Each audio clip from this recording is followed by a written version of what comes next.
Her chilling screams for her children can not been identified to this day, but a doll that seemed to appear and disappear wheelchairs. Cause I would not be going, you'll have to tell me about it, bruh. Hey, what's up, ladies and gents? Today we're gonna be reacting to the most terrifying places found in Texas. But let's get right into it. Shout out to Most Amazing Top 10. While there are many reportedly haunted hotels in Texas, this one seems to top many lists for the most ghostly activity. Most of this seems to stem from the very chilling stories of room 525. In the 1880s, there was a young couple that was having their wedding at the hotel, or at least that was the plan. The groom got cold feet and left the bride at the altar.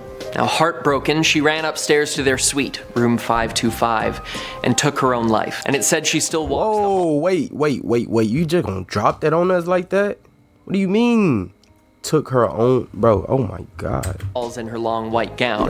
But that isn't the end of the story, because in 1991, another bride was spurned at the altar, and after going on a shopping spree with the groom's stolen credit card, she too returned to room 525 and took her own life. Since then, guests have seen her carrying a pistol and walking into the room, all without ever opening the door. So don't stay in room 525 or you may never check out. There's also an eerie painting that's said to be inhabited by the spirit of a young girl, the daughter of a senator. Wait, bro, you was not getting us, bro. That's Annabelle, dude. Right? That's Annabelle. Like the old version though, like. Maybe I'm true.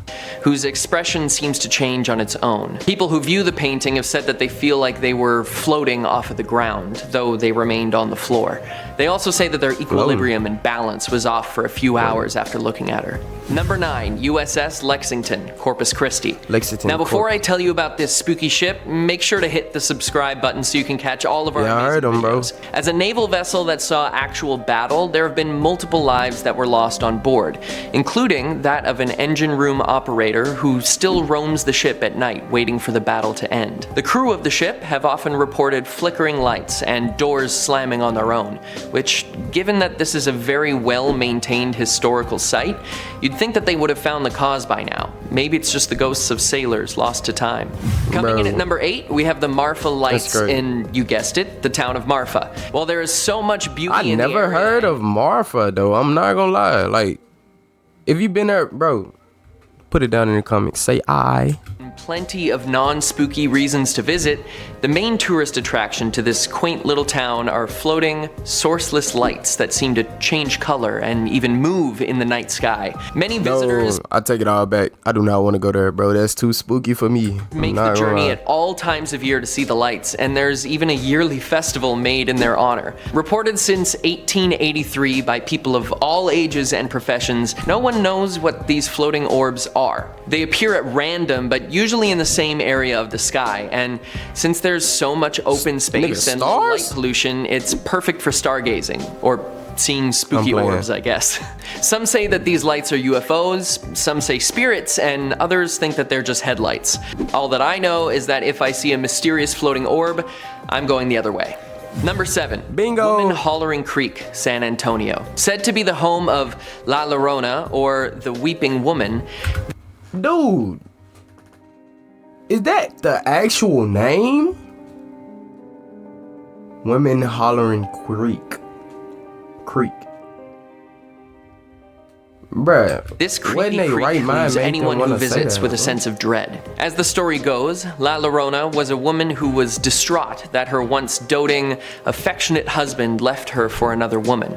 And after confronting him and leaving the confrontation with cuts and bruises, she waded into the water, dressed in her best clothes, and drowned herself in the creek, right after doing the same to the rest of her family. Her chilling screams for her children can be heard all the way from the highway, giving her and the creek its very apt name. Many people have felt themselves being drawn towards the water by ghostly voices, and some have even been tugged towards the bank of the creek. Bro, let me tell you this right now. If I get tugged by a ghost, bruh, I'm just gonna be gone, bro. Like, you can't see it, bro. Like, what are you supposed to do? There's nothing you can do. Perhaps it's La Llorona looking for her next victim. The screams heard and feelings of being pulled into the water have mostly been reported by younger people, making this all the more terrifying, given what La Llorona did. Number 6, El Paso High School. Now, when you're thinking of haunted places, a school isn't exactly the first place that comes to mind, but this one has quite a story. In 1985, the graduating class received their yearbooks, and when basking in the nostalgia of their group photo, they noticed something odd. A woman who no one could identify was in the picture with them. Now, obviously, that would be quite concerning. I know I'd be freaked out if there was someone I'd never seen before standing next to me in a picture. The blurry apparition still has not been identified to this day, but some think it's a student who fell from a window years before who never got to graduate. I say give her the diploma. She's already in the yearbook. Sticking in El Paso, in our number 5 spot is the Plaza Theater Performing Arts Center. As someone who loves the theater, I try to see as many shows as I can, but I think I'll skip visiting this theater, no matter how good the production is.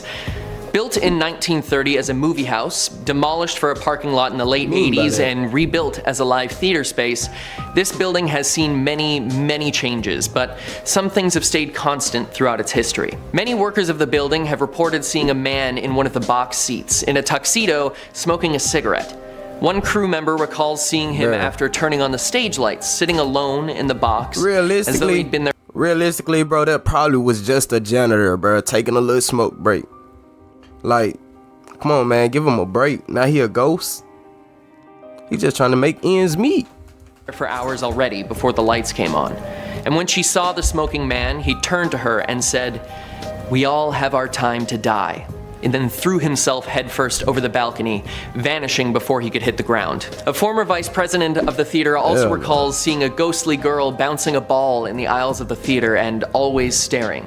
He also noticed that there was a rag doll that seemed to appear and disappear on its own, moving to locations that it couldn't have without someone's help. Even locked doors didn't seem to stop it from appearing in the projection booth. This nigga walking through, like I was saying, bro, like, Memorial Hospital. You telling me he walking through doors? In 1951, this abandoned hospital has been named one of the most haunted places in America. And since over 2,000 patients are said to have died within its walls before it shuttered its doors in 1992, I can see why. Reports of apparitions of people in hospital gowns running through the corridors or hiding in rooms are numerous, along with moving wheelchairs, disembodied voices, and footsteps. But there are some who have even more chilling stories. While exploring the halls and rooms that have remained largely untouched since its closure, some ghost hunters have been touched, had their clothes tugged on, or... Hey, actually, let's talk about it, bro. Who is really gonna wake up in the morning and say, "Hey, man, let's go ghost hunting"? You know what I'm saying? Feel the thrill. No, you putting your life, you inviting demons into your space. Now what you gonna do? You wake up, think you finna grab a slice of pizza or whatever you may be doing, and it's gone, and you just see a fucking, bro, I'm done talking, bro. And pushed to the ground while being given a ghostly warning. Bro. Some of the spirits are believed to be that of patients who had illegal medical experiments performed on them and lost their lives in the process, making for a very vengeful ghost. Number 3, the Screaming Bridge in Arlington. On the night of February 4th, 1961, 6 from the local high school were taking a drive after seeing a movie earlier in the evening. While driving down Bedford Road toward the rail crossing bridge, which had mysteriously been burned down a few years previous, only rebuilt earlier that year, they were startled by another car reversing and honking its horn wildly. This caused the driver to speed up out of fear, and not realizing that the bridge was out, the car careened over the edge and crashed into the other side of the ravine. Unfortunately, 3 of them lost their lives that night, and their screams of terror can still be heard by anyone traveling the renamed Greenbelt Road. The saddest part of this story is that the car that startled them was being driven by a man who had just barely avoided going over the edge of the broken bridge himself, and he was reversing and honking to warn them of the danger ahead. The entire area, now known as Death Crossing, is now blocked off and no traffic travels through. At number 2 on our list, we have La Carafe in Houston. This historic bar, built originally as a bakery in 1860, has been serving patrons for decades, but many come not only for the drinks, but for a paranormal experience. Bartenders and visitors alike have seen apparitions of a hulking man walking upstairs and hearing his giant footsteps pacing the floor. No one knows. Bruh, imagine though, like, bruh, I will be shitting myself. I'm not gonna lie. You in the house by yourself? Or just in a club, you the only one there, and you trying to enjoy a drink or a snack, and you hear, and there's not a soul in that bitch. No. Who this may be, but bruh. some say he died there from some nefarious means. The former manager of the bar can also be seen staring out of the top floor window, looking over his patrons and ensuring they're having a good time. And he seems a bit more friendly. However, there are some that report the sounds of a body being dragged across the floor above, but when the sound is followed, nothing's there. Makes you wonder what happened upstairs. And since it's one of the oldest buildings in the city that's been in continuous use, it's become a tourist hotspot and a historical site. Personally, I won't be stopping in for a drink anytime soon, no matter how good the cocktails are. Go. And finally, number really one, the Alamo.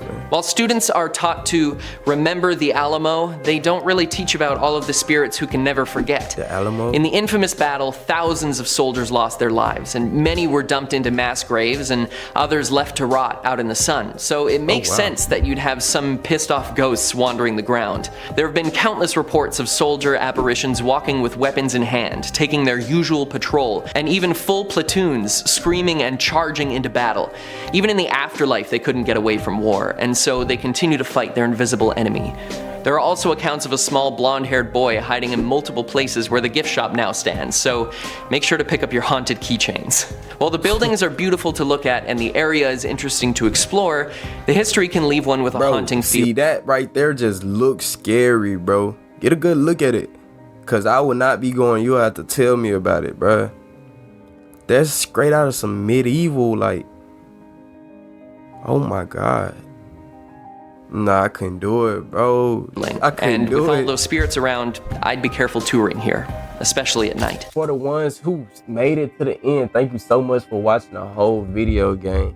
I really do love you guys. Say what you want, I do.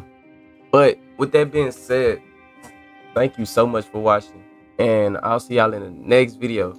Tell me why I kept looking at the wrong camera. It's besides the point. Bye.